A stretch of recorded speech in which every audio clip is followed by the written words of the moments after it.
Assalamualaikum warahmatullahi wabarakatuh. Perkenalkan, nama saya Eka Yuwana, MPM 2011070041,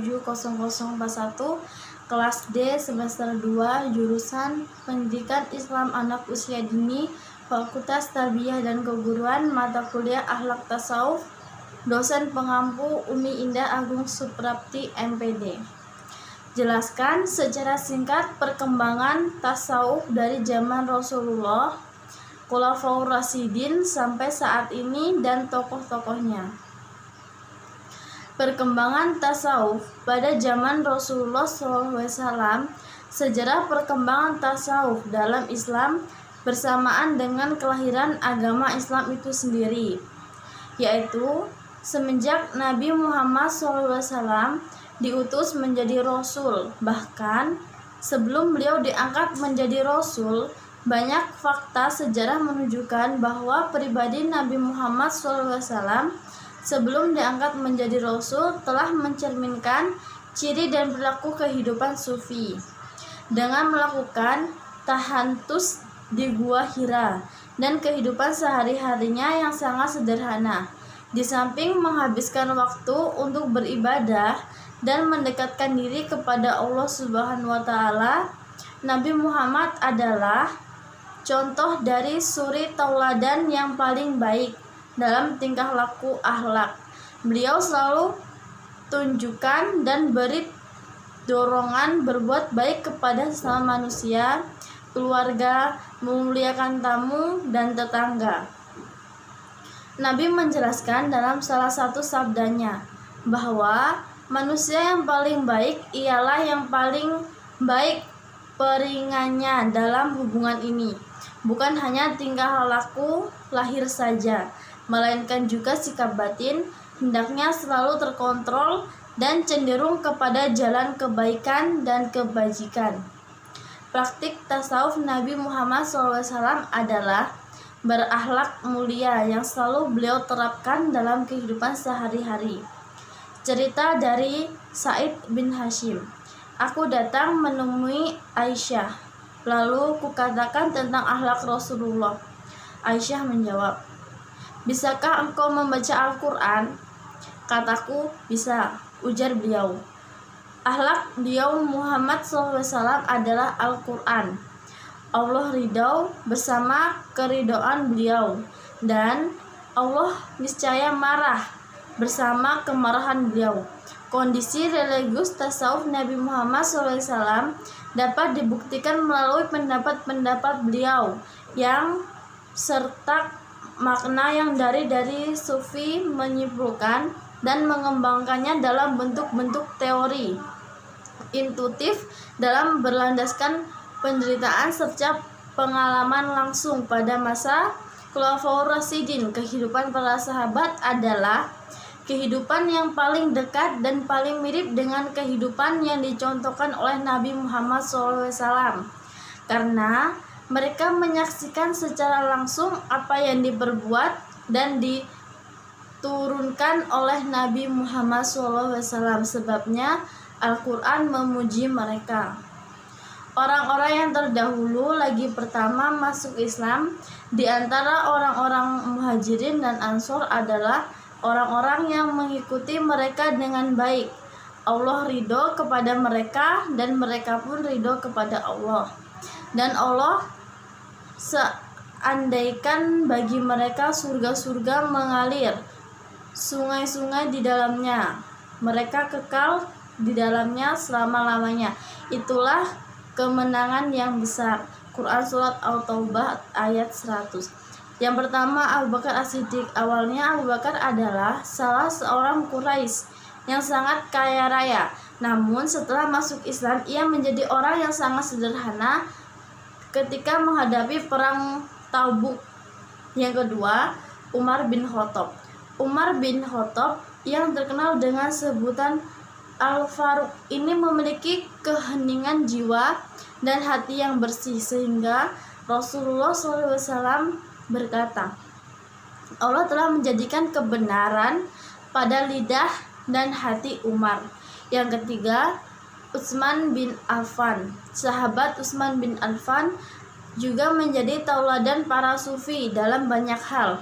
Utsman adalah seorang yang zuhud, tawaduk, banyak mengingat Allah, banyak membaca Al-Quran, dan memiliki akhlak yang sangat terpuji.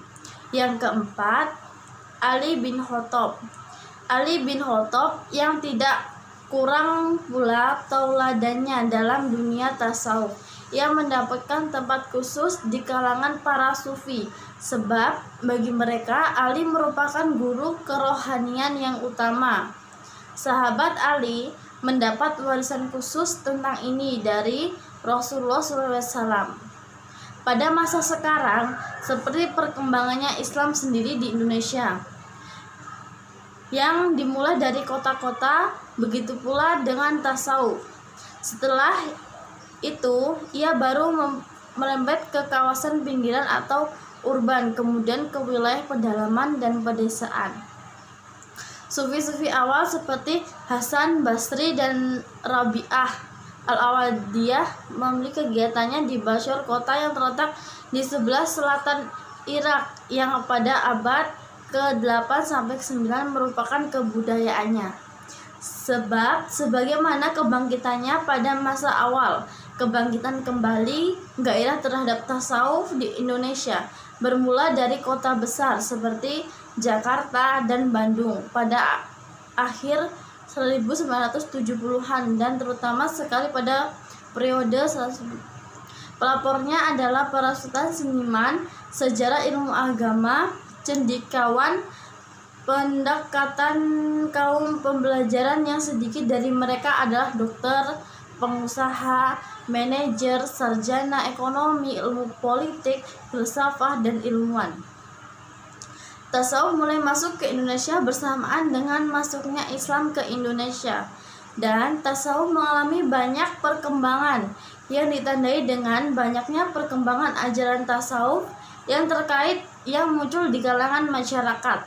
Saat ini yang di bawah ini adalah para ulama Indonesia menuntut ilmu di Mekah dan Madinah. Kemudian berkembang di Hasan Abdullah menyebutkan beberapa bukit tentang besarnya peran para sufi dalam menyebarkan Islam. Pertama kalinya di Nusantara, ia menyebutkan Syekh Abdullah Raif yang menyebarkan untuk pertama kalinya di Aceh sekitar abad ke-12 Masehi dengan beberapa mubalik lainnya. Menurut Khawas Abdullah, kondisi para sufilah yang sangat mempengaruhi tumbuh pesatnya perkembangan Islam di Indonesia. Perlu kita ketahui bahwa sebelum Islam datang, dianut, berkembang, dan saat ini mendomisili mayoritas bahwa telah berkembangnya sebagai faham tentang konsep Tuhan seperti animisme, dinamisme, budanisme, hinduisme. Para mubalik menyebarkan Islam dengan pendekatan tasawuf, menerangkan bahwa hampir semua daerah yang pertama memeluk Islam bersedia menukar kepercayaannya. Bagaimana cara kita membedakan muhasabah dan muraqabah? Berikan contoh dalam kehidupan sehari-hari. Pertama, muhasabah. Muhasabah adalah merupakan melakukan introspeksi diri tentang kesalahan-kesalahan yang telah diperbuat. Dengan bermuhasabah, ini akan membantu untuk selalu bertakwa kepada Allah Subhanahu wa Ta'ala, sehingga dirinya mampu mengetahui bentuk ketaatan dan kemaksiatan. Jika melakukan ketaatan akan diteruskan, dan apabila melakukan kemaksiatan maka dia akan berhenti dan meninggalkannya. Sebagai manusia, jelas kita tidak pernah bisa untuk melihat Allah Subhanahu wa Ta'ala. Namun, jika kita kokoh akan pengetahuan tentang Allah Subhanahu wa Ta'ala, nama-namanya, mempercayai bahwa Dia pencipta alam semesta, maka kita akan selalu merasa Allah Subhanahu wa Ta'ala sangat dekat dengan diri kita dan enggan untuk berbuat kejahatan. Muraqabah, kita akan selalu ingat untuk bermunajat kepada Allah Subhanahu wa taala untuk bermuhasabah dan saat menikmati yang halal. Semakin tinggi orang bermuraqabah dan muhasabah, akan semakin sadar pula bahwa dirinya sangat jauh tertinggal dalam amal kebaikan. Maka kesadaran inilah yang melahirkan tindakan positif dengan melipat gandakan kebaikan yang dilakukan. Jadi, sikap muhasabah dan muraqabah ini adalah amal yang akan meningkatkan daya rohani dan mental manusia untuk hidup memenuhi ketaatan dan keridhaan Allah Subhanahu wa taala. Setiap orang harus selektif menerima informasi dari HP, SMS, Facebook, WhatsApp, BBM, Twitter, Instagram yang tidak kita ketahui kejelasan sumbernya. Karena bisa jadi saat itu kita sedang melakukan ghibah berjamaah. Padahal ghibah itu membicarakan keburukan, kejelekan, dan kekurangan orang lain untuk mencari kesalahannya, baik jasmani, agama, kekayaan, akhlak, ataupun bentuk lahiriah lainnya, terlarang dalam agama Islam. Muraqabah melalui mengingat mati. Banyak ayat Al-Quran yang menyertakan kesadaran kita tentang kematian yang pasti kita alami, seperti katakanlah, sesungguhnya mati yang kamu lari darinya, sesungguhnya ia akan menemui kamu. Kemudian kamu dikembalikan kepada yang maha mengetahui yang gaib dan yang nyata, lalu dikuburkan padamu apa-apa yang kamu kerjakan. Dimanapun kamu berada, niscaya maut akan menjemputmu meskipun kamu tinggal dalam benteng yang tinggi. Quran Surat An-Nisa ayat 78.